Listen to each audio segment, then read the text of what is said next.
Tolong! Tolong! Sahabat tangguh, kenapa ya di negara kita sering terjadi banjir? Yuk kita cari tahu.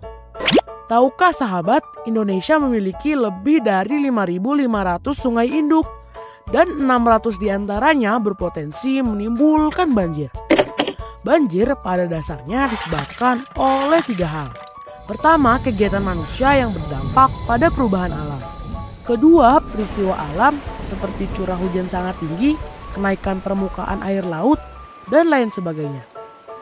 Ketiga, degradasi lingkungan seperti hilangnya tumbuhan penutup tanah, pendangkalan sungai, penyempitan alur sungai, dan sebagainya.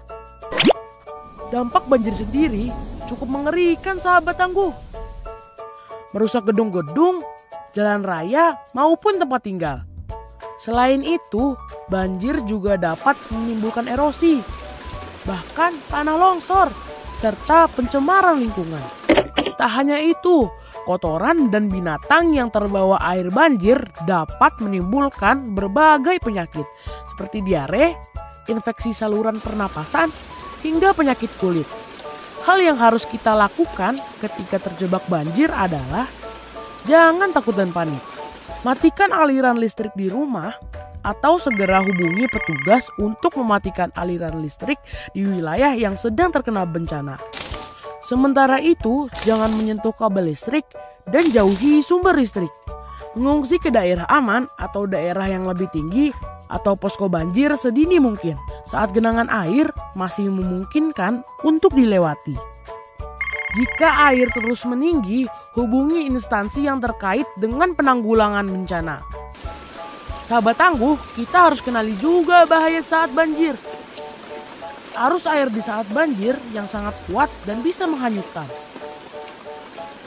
Hindari benda-benda yang terbawa arus seperti potongan pohon, kayu, benda-benda lainnya agar tidak terbentur.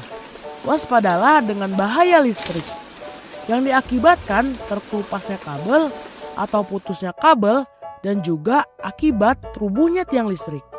Nah sahabat tangguh, saat banjir telah surut, jangan langsung gembira. Masih banyak yang harus dilakukan agar bisa kembali ke rumah dengan aman. Di antaranya membersihkan rumah. Gunakan air dan disinfektan untuk menghindari kuman.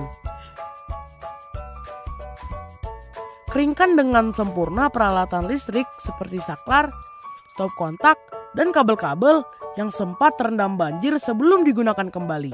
Bersihkan tempat penyimpanan air, bersihkan dapur dan peralatannya dengan baik dan hati-hati. Gunakanlah sepatu boots dan sarung tangan di saat membersihkannya. Setelah membersihkan rumah dan sekitarnya, hindari bermain-main di area yang sedang dibersihkan. Jangan lupa menjaga keseimbangan lingkungan dengan menanam pohon. Nah, sahabat tangguh, itulah seputar informasi tentang banjir. Semoga bermanfaat ya teman.